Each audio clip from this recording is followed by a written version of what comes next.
Good evening, ladies and gentlemen. Thank you for being here today. My name is Andrew Heiner. I am a junior Lyceum Scholar here at Clemson University. Tonight, I am pleased to welcome you to this edition of our Lyceum Student Speaker Series. In a moment, you will be hearing from my friend, Mr. Andrew Boyles, who will be sharing a speech he has prepared based on a senior thesis, Identity, Statehood, and Borders in the Bosnian War. Hailing from Mount Pleasant, South Carolina, Mr. Boyles is a senior Lyceum Scholar, majoring in political science with a minor in Spanish studies and geography.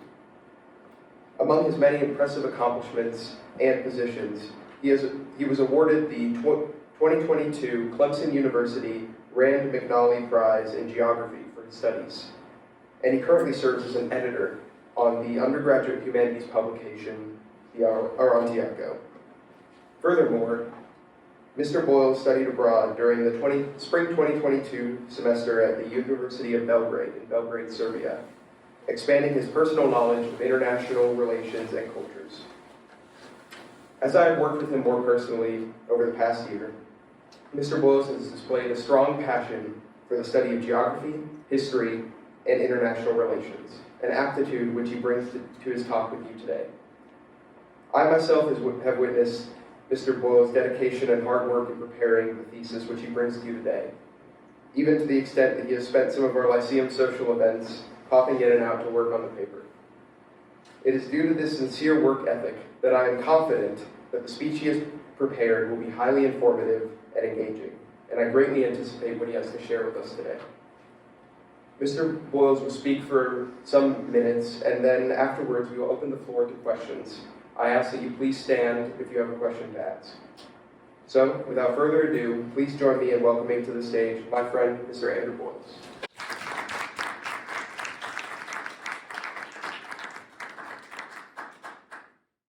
Good evening, everyone, and thank you for having me here tonight as a speaker with the Lyceum Program Student Speaker Series. And thank you, Andrew, for that wonderful introduction. Tonight, we will be talking about a rather controversial topic in today's society: borders. However, we will not be talking about them in the usual sense. Rather than discussing how borders may matter for immigration or national security purposes, as most of our political pundits and leaders do, we will be discussing the importance of borders to two things that are central to our very political existence: identity and statehood. More specifically, I will be talking about the senior thesis that I've conducted with the help of the Lyceum program, as Mr. Heiner mentioned. It is entitled Identity, Statehood, and Borders in the Bosnian War.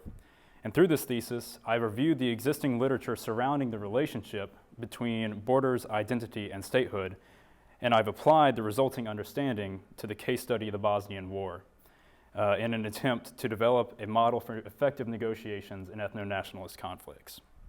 I assert that borders are intimately bound up in questions of identity and statehood, and are therefore given special salience in situations where those two factors are especially politically relevant.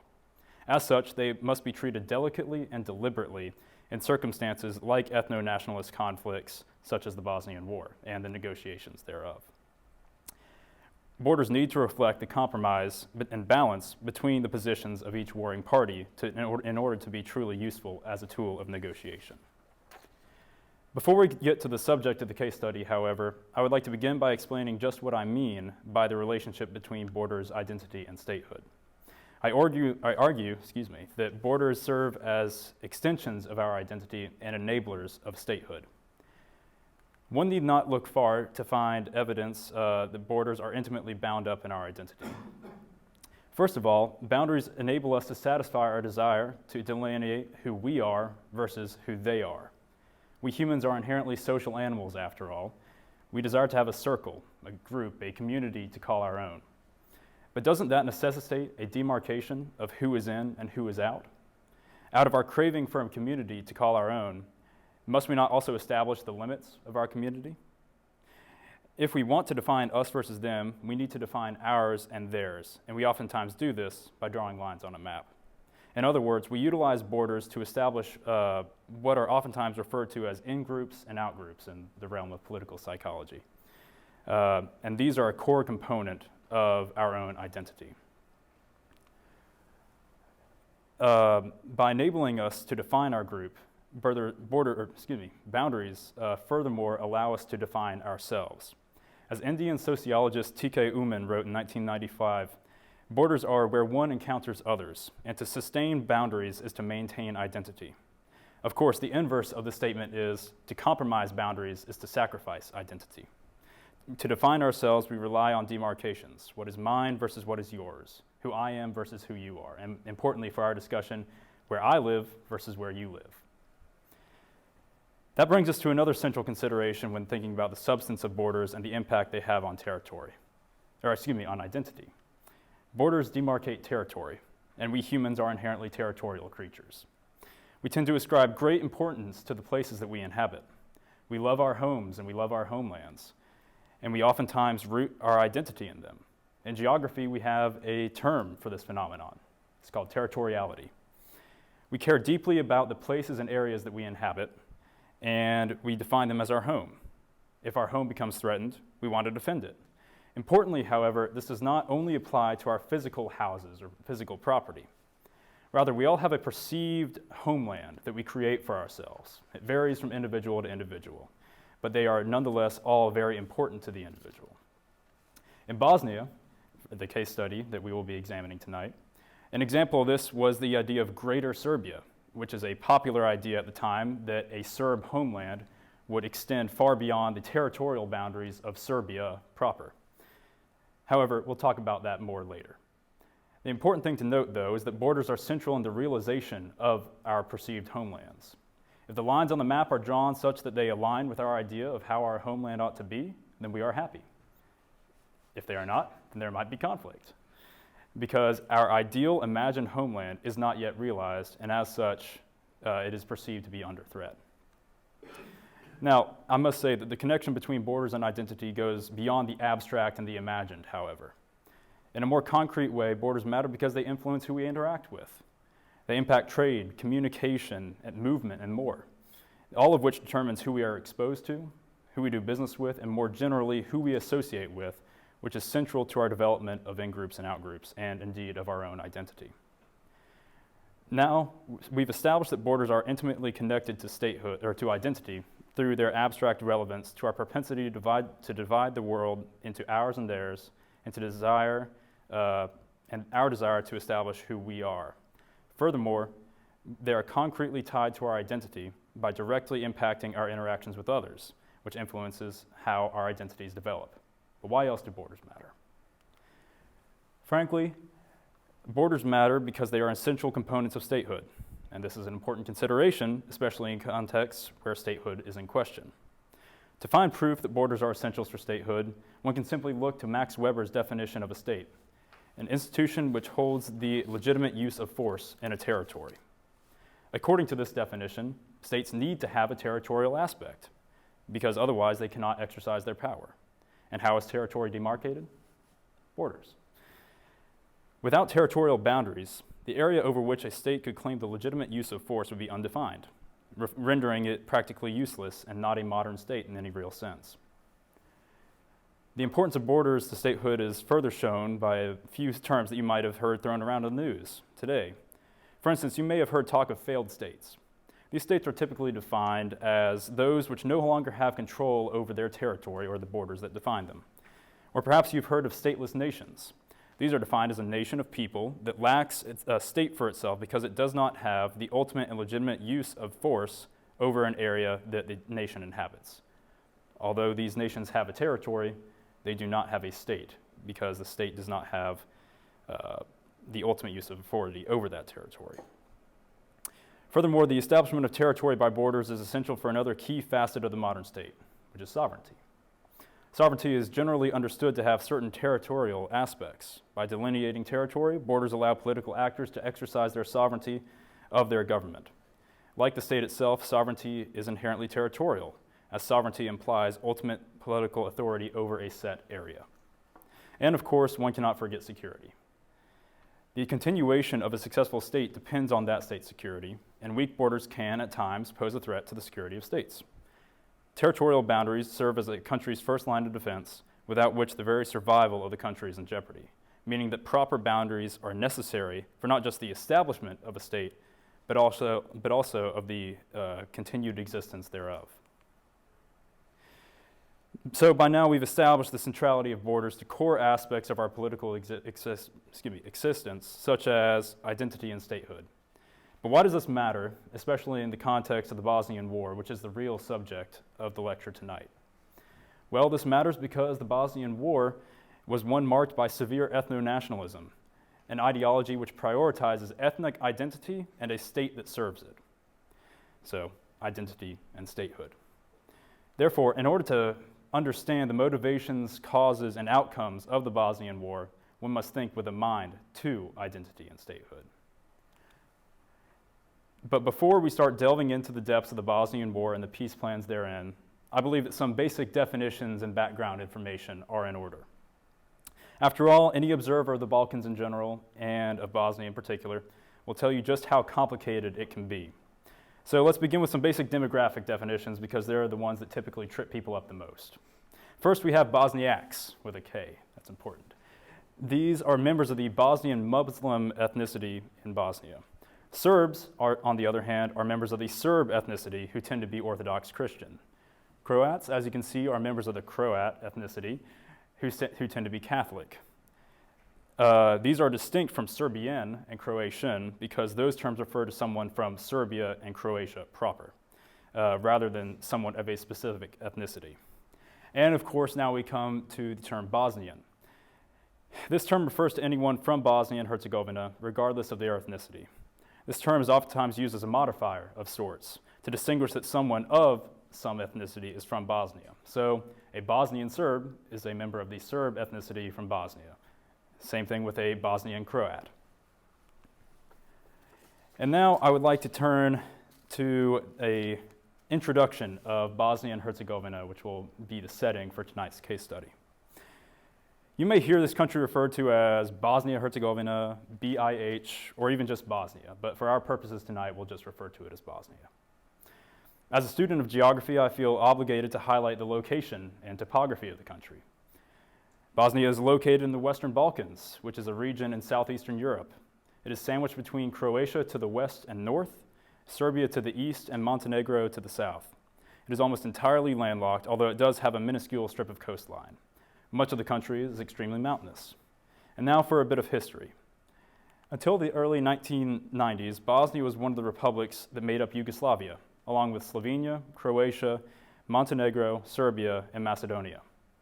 As a part of that federation, Bosnia was an incredibly diverse society, with many ethnic groups living together under the Yugoslav ideal of brotherhood and unity.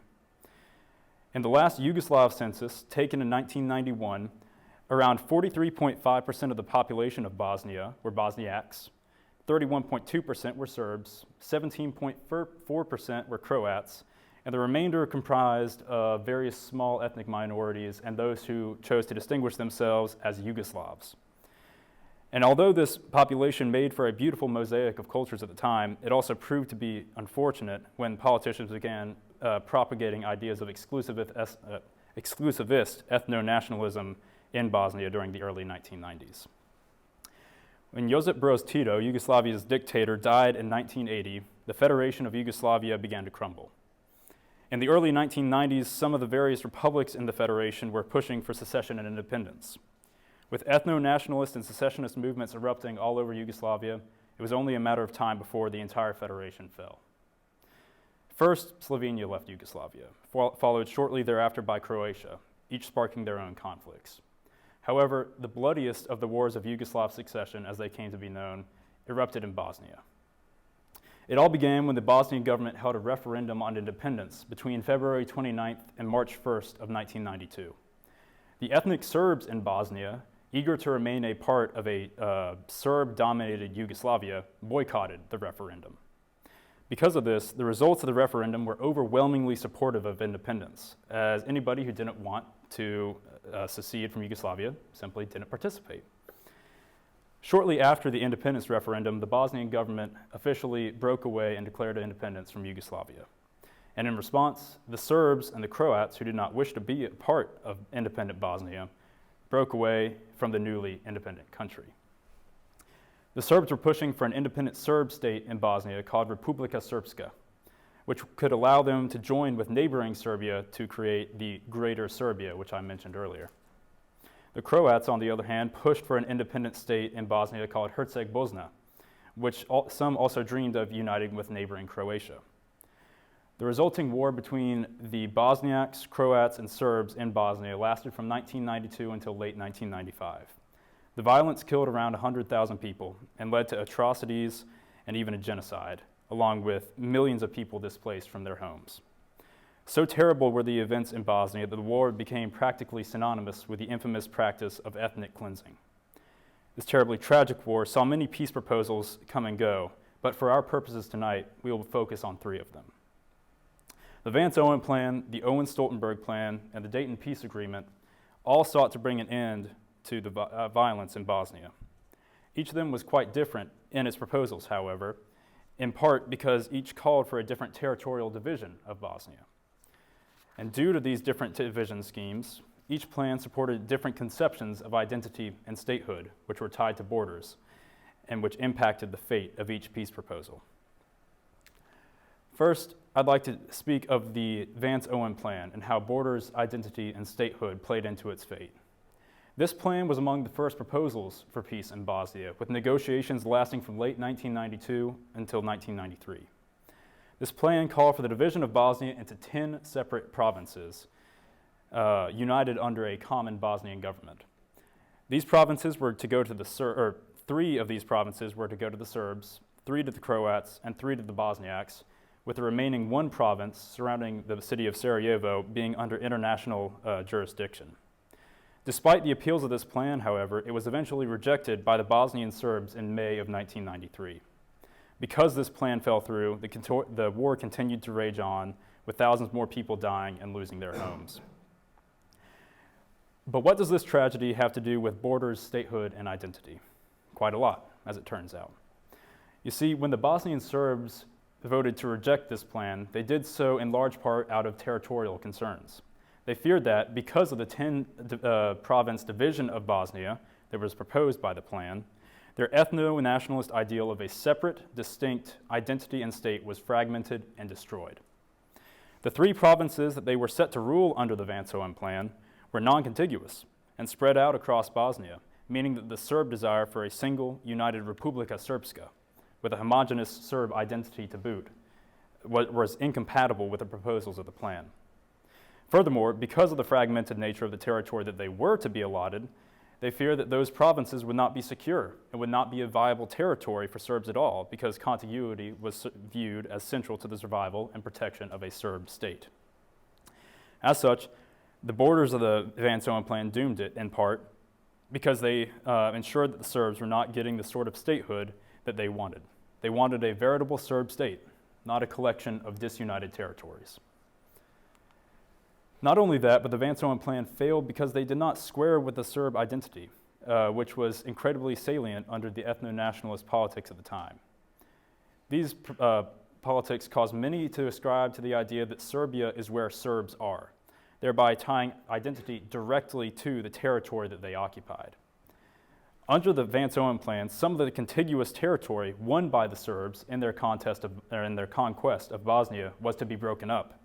Therefore, the land that they were asked to give up could be seen as a compromise of identity. The Serbs really desired a unified, uncompromised homeland to match their Serb ethnicity. The Vance-Owen Plan did not provide that to them. On the contrary, it divided Serb territory in a fashion that many Bosnian Serbs saw as incompatible with their ideal situation of a unified, defensible homeland for those who shared their ethnic identity. So I assert the borders were central in the failure of the Vance-Owen Plan because the way that they were drawn by the negotiators failed to live up to the expectations of the Bosnian Serbs. Basically, the border scheme proposed by the plan was not divisive enough because it denied the Serbs the distinct, separate, unified, viable state that they all desired, which also caused them to fear that their identity would be indefensible and compromised. Now to the Owen-Stoltenberg Plan. This plan came out shortly after the failure of the preceding Vance-Owen Plan. After the former was rejected by the Bosnian Serbs in May of 1993, Cyrus Vance, the UN Special Envoy to Bosnia, resigned to be replaced by Thorvald Stoltenberg, who was the former Norwegian Minister of Foreign Affairs. Hence, the reason it is called the Owen-Stoltenberg Plan. This plan was introduced in August of 1993. However, the negotiations surrounding it did not last long.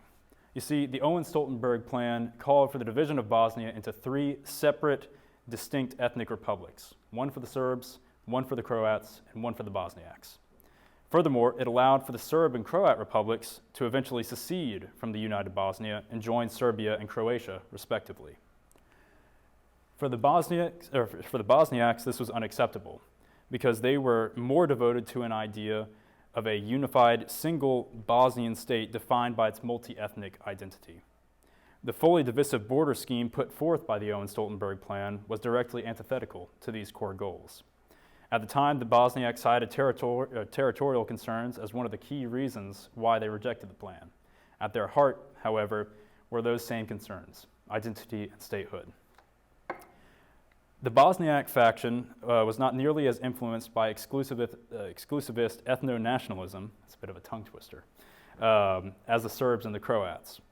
As such, they embraced an identity that was far more multi-ethnic in nature, but the borders established by the Owen-Stoltenberg Plan were meant to divide up Bosnia along ethnic lines, thereby proving to go entirely against the heterogeneous character of the Bosniaks' conception of identity.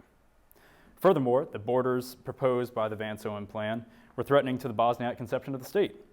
As previously stated, the Bosniak Party generally opted for a more unified vision of a Bosnian state, as opposed to the divided vision pushed by the separatist Serbs and Croats. So, the hard and fast borders put forth by this plan were viewed as incompatible with that vision of the united Bosnian state, especially when paired with a provision that allowed for a future secession of Serb and Croat republics. It is easy to understand why the Bosniaks, with their much more inclusive conception of identity and statehood, rejected this plan. Beyond the conceptual issues surrounding the Bosniak reluctance to sign the Owen-Stoltenberg Plan, they were also impacted by more practical matters.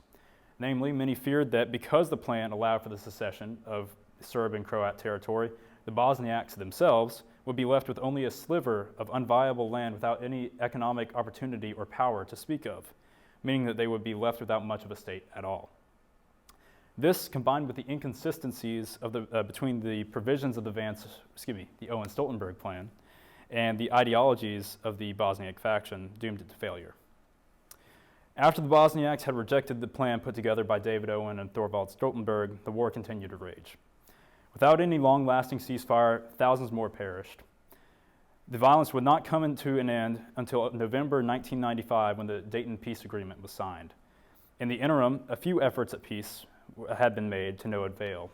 Indeed, it was between the 1993 Owen-Stoltenberg Plan and the 1995 Dayton Peace Agreement that some of the worst atrocities of the war were committed. The most infamous occurred in July 1995, when a terrible genocide took place in the UN-declared safe zone surrounding the eastern town of Srebrenica, where 8,000 Bosniak men and boys were massacred by Serb forces led by Commander Ratko Mladic. But in Dayton, Ohio, in 1995, the representatives of the various warring factions in Bosnia all agreed to a plan for peace. By this time, the Bosniak and Croat factions had set aside their differences to unite against a common enemy, the Serbs. The Dayton Peace Agreement, as it came to be called, established the modern state structure of Bosnia. Specifically, it divided the country into 2 distinct political entities within the Bosnian state. The Federation of Bosnia and Herzegovina was set up for the Bosniak and Croat ethnic groups, since their new alliance allowed them to share a political entity. The Serbs, on the other hand, got their own political entity called Republika Srpska. I like to think of the plans in the context of Goldilocks. The Vance-Owen Plan was the porridge that was too cold. It was not divisive enough to satisfy the Serbs' separatist vision of identity and statehood. On the other hand, the Owen-Stoltenberg Plan was the porridge that was too hot. It was too divisive for the Bosniaks to stomach, because one of their core goals was to maintain a unified Bosnia and Bosnian identity. The Dayton Peace Agreement, however, was just right. It found the happy medium between the preceding plans. The virtue of the Dayton Agreement, then, is rooted in part in its ability to learn from the faults of the previous peace plans. The negotiators learned from their past mistakes. They saw that the borders proposed by the previous plans had a fatal flaw. They did not take into consideration the relationship between borders, identity, and statehood. Their lack of understanding of this significance hindered them from being able to tailor the border provisions to balance each party's concerns and perspectives. Without proper consideration of questions of identity and statehood, along with how borders related to them, the negotiators could not hope to understand why the warring parties fought, and by consequence, they could not comprehend what would get them to stop fighting. Just as the negotiators of the Dayton Agreement learned from their previous mistakes, I propose that we learn from the successes of Dayton. The Dayton Peace Agreement shows us the importance of taking into account the impact of borders on questions of identity and statehood, especially in contexts where such questions are politically salient, such as in ethno-nationalist conflicts. One would do well to remember that borders are more than mere lines on a map. From this conclusion, we can develop a model for negotiations in ethno-nationalist conflicts, such as the Bosnian War. Having connected borders to identity and statehood, we can understand the weight that border questions can have on negotiations. We can learn how to successfully use them as bargaining chips to bring an end to a conflict. We learn that to be successful in resolving conflicts involving statehood and identity elements, we need to be deliberate and delicate in our treatment of borders as tools of negotiation. We need to ensure that borders reflect the various competing ideas surrounding identity and statehood. Borders must be used as extensions of our efforts to balance the competing and oftentimes contradictory interpretations of this identity and these statehoods. If we heed this advice, we can see the full utility of borders if used correctly. But if we ignore it, we risk witnessing the danger of borders as wedges that will drive apart warring parties rather than bringing them together at the peace table. Now, I will end by saying that I know that there are more components to various peace proposals than those merely regarding territorial provisions. I maintain, however, that such provisions are central considerations in many peace plans, and as such, they must be understood and utilized in a proper and productive way. If we ignore this, otherwise good peace plans may be compromised or even torpedoed by unsatisfactory borders. Thank you.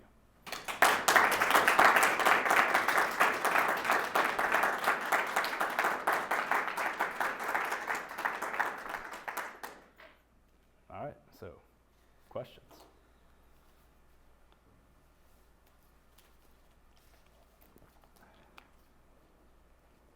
Going once, going twice. Yes, Dr. Pierce. Yeah, what about the principle, the interesting or intriguing thing is, in your talk, is this theme of self-determination. Sure. Which is involved in all of this stuff that comes from Woodrow Wilson and League of Nations and all that. And the argument there is that all ethnic collectivities should be able to determine their future and fate as a community. Sure.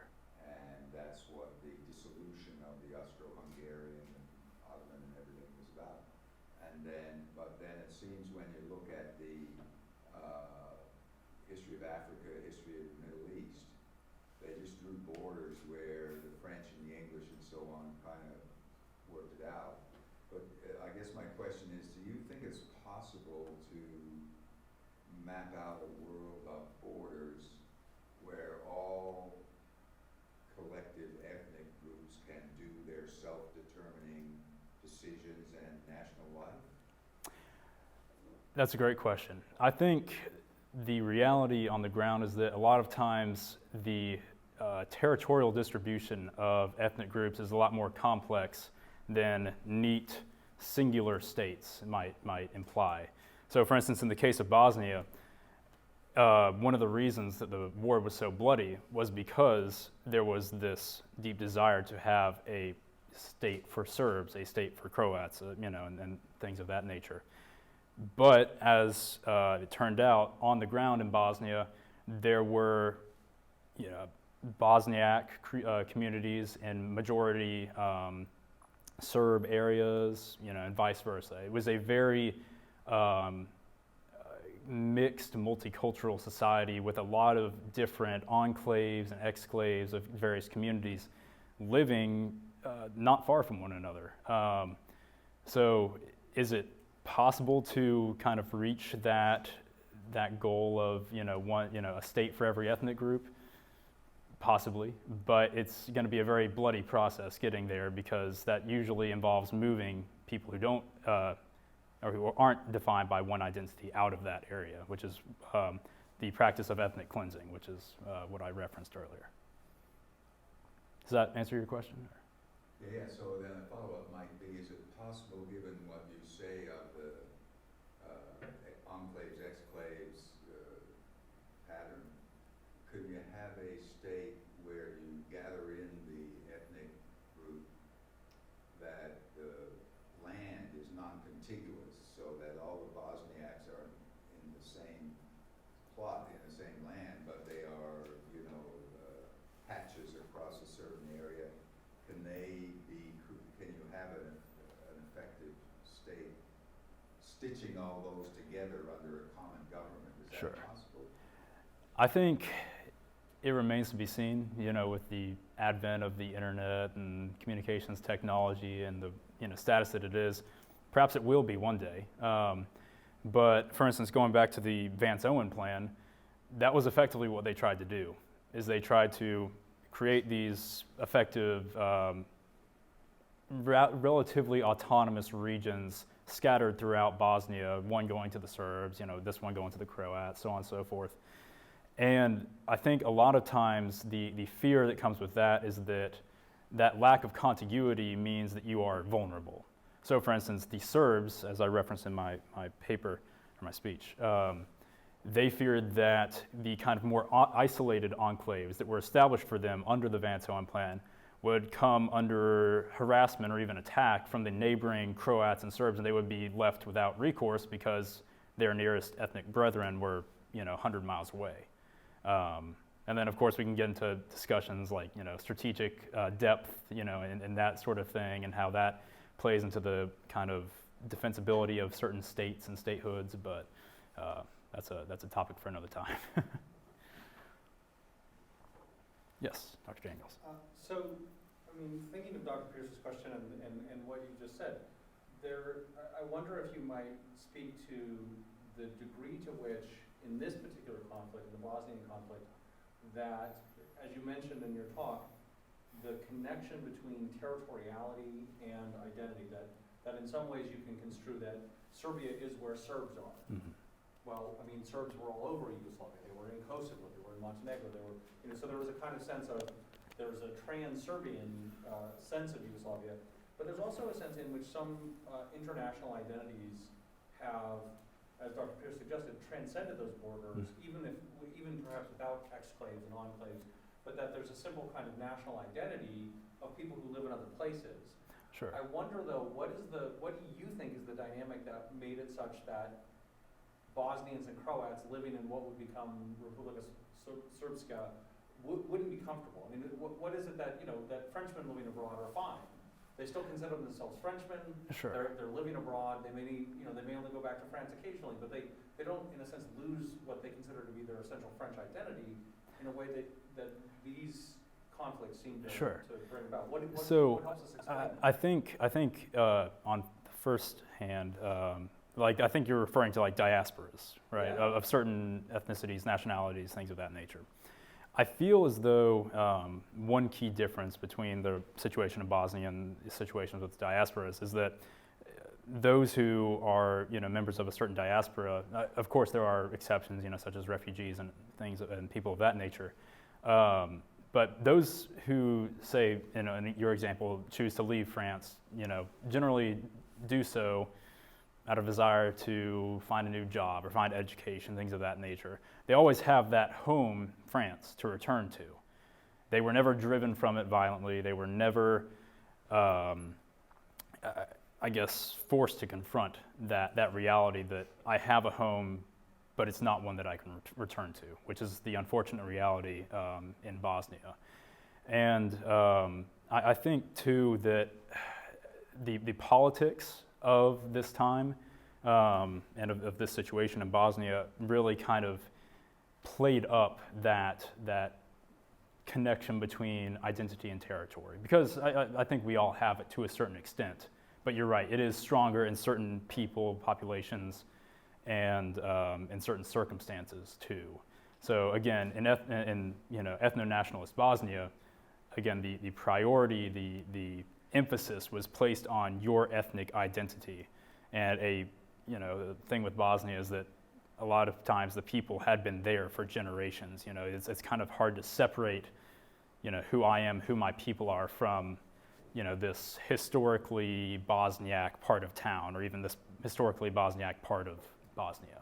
Because one of the things that occurs to me is that many of those borders that were eventually drawn in Dayton, some of which date back to when the farthest extent of the Ottomans, or a particular boundary during the Roman era, that in Dalmatia, what was drawn there. I mean, these borders aren't just like this generation or their grandparents' generation. No. They have these deep roots France has changed over time, obviously, Alsace, Lorraine, a little bit of this, a little bit of that, but I just think there's something very deeply historical in a way here that, not necessarily not in other places, but right.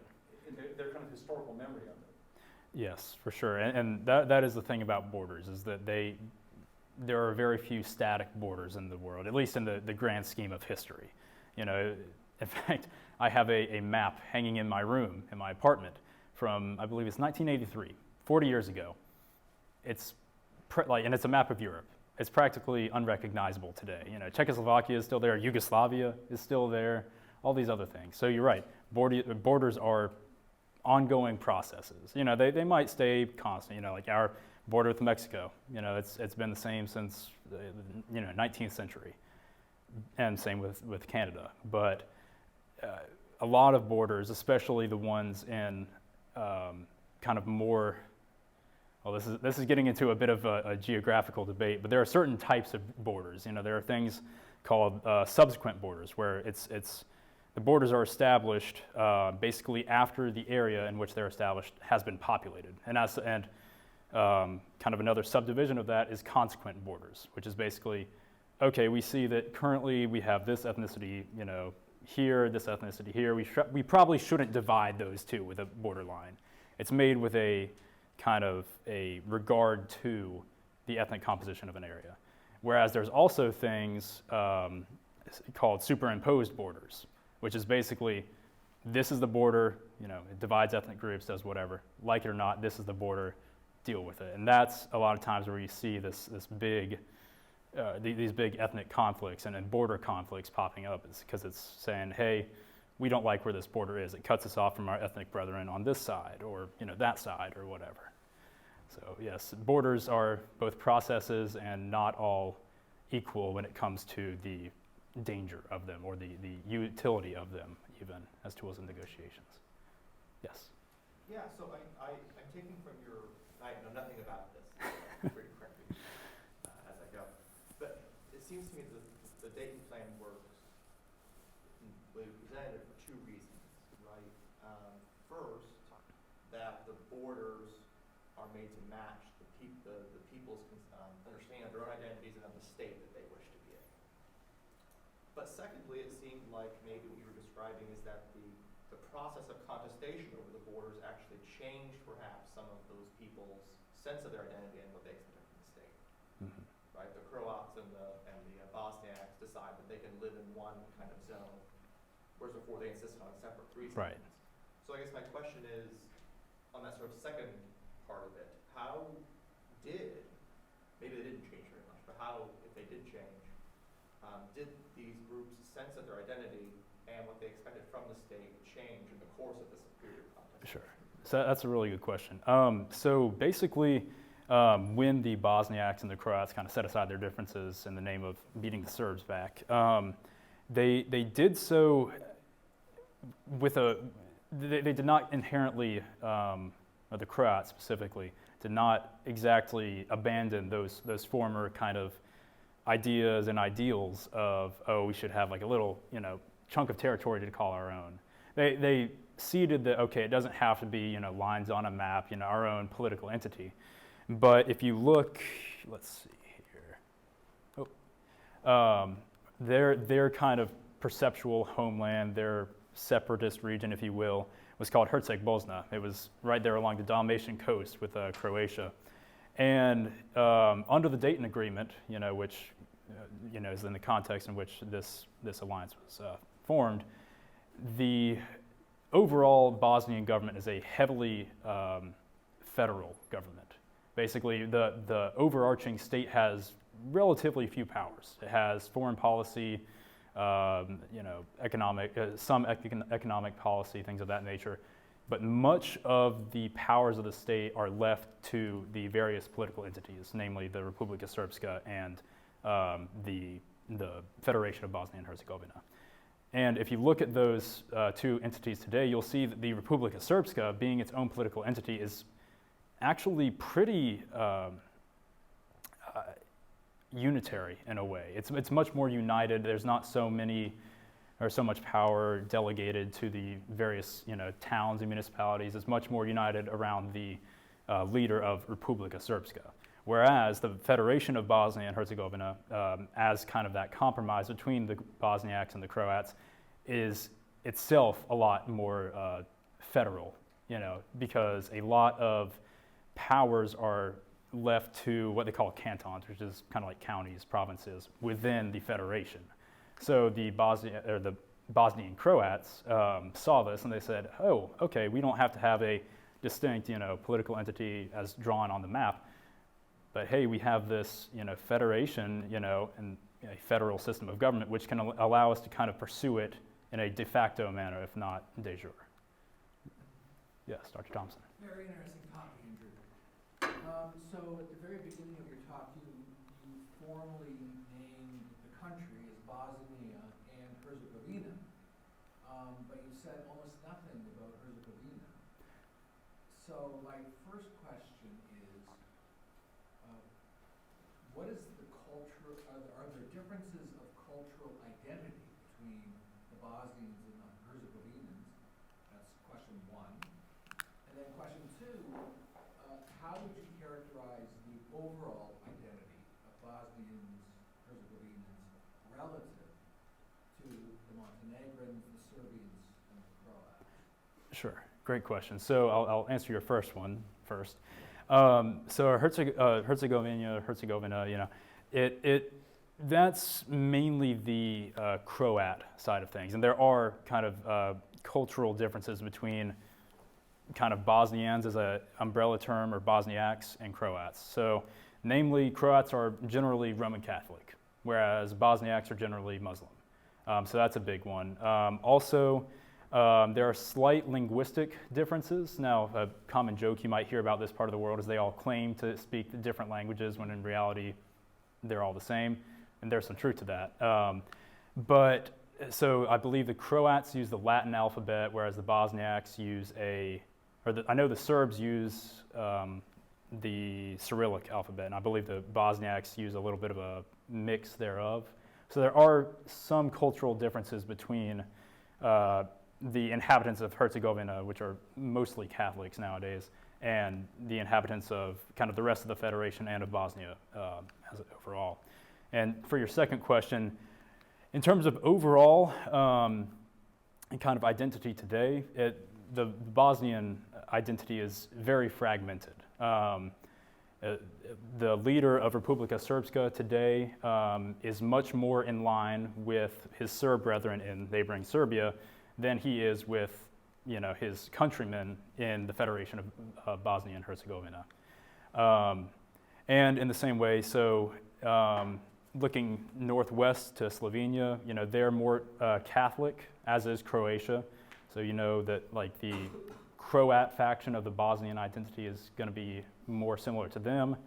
Serbs and Montenegrins are generally more Eastern Orthodox. So the Serb faction of the Bosniaks have more in common with them. And lastly, the Bosniaks themselves are more Muslim, so they have more cultural connections to areas like Kosovo, which is a predominantly Muslim state, and Albania to the south. Does that answer your question? Mm-hmm. Yeah. Okay, great. Yes. So throughout your talk, you talked about that the borders maybe even could never define the ethnic boundaries because these groups were so mixed. Mhm. And so then I guess my question is,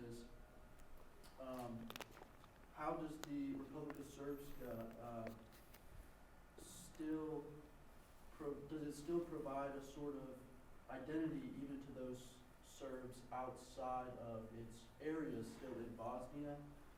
And how might that affect the peace, or how does that affect the Sure. identity? So there's some really interesting, albeit somewhat frightening stuff happening in Bosnia recently, because as I said, the leader of the Republika Srpska is kind of pushing that secessionist claim again. And so in terms of kind of Serbs outside of that republic, or the Republika Srpska, if you look at the demographic kind of layout of Bosnia today, it's actually really kind of frightening how closely it follows that inter-entity boundary line. Most Serbs are in Republika Srpska. Most Croats and Bosniaks are in the Federation. Of course, that's not to say that there are not still some enclaves of one ethnicity in another's territory or whatever. But it's really important to note that the Serb identity is still very strong in Bosnia, and especially with more secessionist kind of political leaders coming into power. It's I think a lot of Serbs, both especially in Bosnia and potentially in Serbia, do kind of ascribe to that idea that, like, oh, we should have our own state. You know, I don't think it's nearly quite the levels that it was back in the 90s. You know, like I said, back in the 90s, people were saying Serbia is where Serbs are.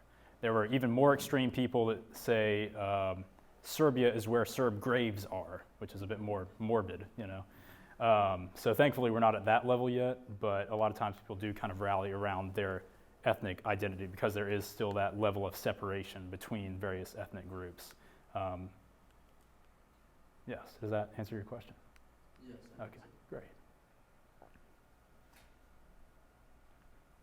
Can I ask one more? Yes, of course. What accounts for the, I think you call it the more inclusive conception of the state the Bosniaks have? Sure.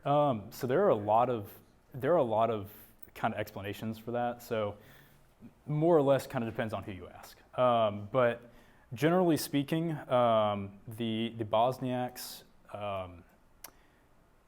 thinking kind of politically and demographically, you know, as I mentioned in one of the first slides, they had a plurality of the population in Bosnia. So if they were to gain independence in a democratic way, you know, they could count on keeping a good amount of power for themselves, you know, in that way. Whereas oftentimes, if you asked, you know, a separatist Bosnian Serb back during this war, you know, why are you fighting? You know, why do you not want to be a part of the Soviets or this Bosnia? They would say, well, it's because I don't want to be a minority in this country. You know, in Yugoslavia more broadly, Serbs were a very strong majority, or at least they had a lot of power at the time. So they wanted to stay where the political power was. Whereas if they were a part of a separate and independent Bosnia, they would have been in a minority party, if that makes any sense. And then also thinking demographically, basically a lot of times back in the day, people cited the fact that oftentimes Muslim families have more children, as showing that the Bosniak Muslim plurality would just grow over time, meaning that, you know, in a generation or two, the Bosniaks would not just have a plurality of the population in Bosnia, they would have a majority, which would mean they could kind of rule at their leisure, and they therefore didn't need to secede in order to maintain political power. Yes? You mentioned that the Muslim Bosniaks and the Catholic Croats, was it? Croats, yeah. United against the Christian Serbs, and I was Mhm. wondering why, if there's a specific reasoning that the Catholics and Muslims would have united against the Christian division. So I think, I'll be honest, I haven't looked that much into that own separate agreement. I believe it's called the Washington Accords. And and that kind of fell out of the purview of this particular research. But if memory serves, it had to do mainly with the fact that the Bosnian Serbs were kind of the stronger of the two at the time, and they had taken a lot of Croat territory. And in fact, it extended into Croatia, modern-day Croatia. They had their own war going on up there, mainly against the Serbs. So it was this kind of view that, okay, the Serbs are kind of the larger and more powerful enemy, because the Serbs were also getting aid from neighboring Serbia to wage their war. So that's at least in part why they decided to kind of set aside their differences and go against the big kid, you know? Yes? I know that a lot of things are changing right now because of the political climate in the area, but what are your thoughts on the longevity of the Dayton Agreement, especially with the disunity and the ineffectiveness of the federal? Yeah. So, great question. The thing with the Dayton Agreement is that it's one of those peace agreements that's perhaps not the best in the long run, but you have to give it credit for ending a terrible, terrible war. And so it was successful in that regard. But in terms of the style of government and institutions that it put in place, it perhaps kind of allowed these ethnic divisions and even resentments to survive and persist. Because as I said earlier, if you look at the demographic makeup of Bosnia before and after the Bosnian Wars, everybody's fled to wherever their party or their faction is in power. And to this day, you can read news stories of people, for instance, in the city of Mostar, which is in the south of Bosnia. It's not on the map there. It's basically a river divided by a city. On one side of the river lives Croats, on the other lives Bosniaks, and they have separate schools. They don't really talk much with each other. The divisions are still very much there, and I think oftentimes the style of government instituted by the Dayton Peace Agreement at least allows those divisions to perpetuate. Sure. Can you talk to us about the applicability of this model or thinking to Sure. other conflicts? Of course, can you talk to us about Ukraine? Yeah. Or anything else you care in Georgia? Yeah, sure. Well, so, first of all, I think it's good to talk about very similar conflicts. And I think yesterday was the 25th anniversary of the Good Friday Agreement in Northern Ireland. So let's start with that. So that was a pretty similar conflict. It doesn't really get the moniker of ethno-nationalist so much, but it was still these two very divided populations, the Protestant population of Northern Ireland and the Catholic population duking it out for years and years and years. And basically, if you've been looking at the news in the last few years since Brexit, you know that the exit of Britain from the EU has really impacted the kind of viability of the Good Friday Agreements because of the territorial and border provisions of those agreements. Because effectively what happened was, in order to end the conflict in Northern Ireland, they said, okay, the border between the Republic of Ireland in the south and Northern Ireland in the north will remain the same, but we're going to allow it to be much more porous. We're going to allow people to come and go as they please. So it was, again, this sort of middle ground that we see with the Dayton Agreement, right? It's not complete, unity or separation for Northern Ireland. It's something in between. And again, that worked pretty well for about 20-ish years. And then Britain left the EU, meaning that it kind of had to close up its borders a little bit and threw the whole thing into doubt. Thankfully, I think they've stabilized that issue a little bit now, but that's another application, I suppose, of these principles. Yes. Yeah. So nothing on Ukraine? Sorry, Ukraine. Yes. So I think Ukraine is somewhat similar to this conflict, and the model is therefore somewhat applicable, I think, because, as we know, Putin kind of claimed to invade Ukraine because of basically he wanted to protect the ethnic Russians within Ukrainian borders, among other reasons. So I think one thing to remember is that the message you should take from this is to find the virtue in the mean, right? So those who are calling for, say, Zelensky to just give in and let Putin have whatever territory he wants, that's kind of far off to the other side, right? That's too divisive for the Ukrainians to stomach in that way. Whereas the people who are just telling Zelensky to beat Russia back and take back the borders, that might work. But he still might have to deal with, say, separatists in Donetsk and Luhansk and those other regions. So maybe he will have to work out an arrangement to have the international border with Russia in those regions a bit more, say, porous, to allow more, say, ethnic Russians to come and go as they please. But again, that's I don't think it's quite as clear an application as, say, the Northern Ireland conflict. May I ask a tiny follow-up? Of course. On that then? So based off of your studies that you've conducted here over the past year and a half, or if not longer, do you have any advice that you would give after you got out of your time machine to the parties at the Munich, 1938 Munich Accord? Yes. Well, don't let Hitler take the Sudetenland. Right off the bat, right. So, but again, just thinking of the two extremes, right? One extreme is just letting him have it, right? The other is, okay, no, let's fight him here and now, right? That, you can go back and forth and debate all day long about, what if we had caught Hitler, a few years earlier? Could we have beaten him easier? Or maybe if we just said, okay, let's work out something so that the ethnic German people in the Sudetenland can maybe have more ties to their fatherland or something, and aside from that, keep the borders as they are. I guess what I'm trying to prompt you to discuss is some of the people you've just discussed, it seems won't stop, whereas the Serbs would stop. And so I'm wondering if there's a difference between whenever there's a superimposing UN, yes, whenever there's England, of course. The new IRA is trying to say something right. else. But and that's a good point, and frankly, thank you, because I had forgotten to mention that.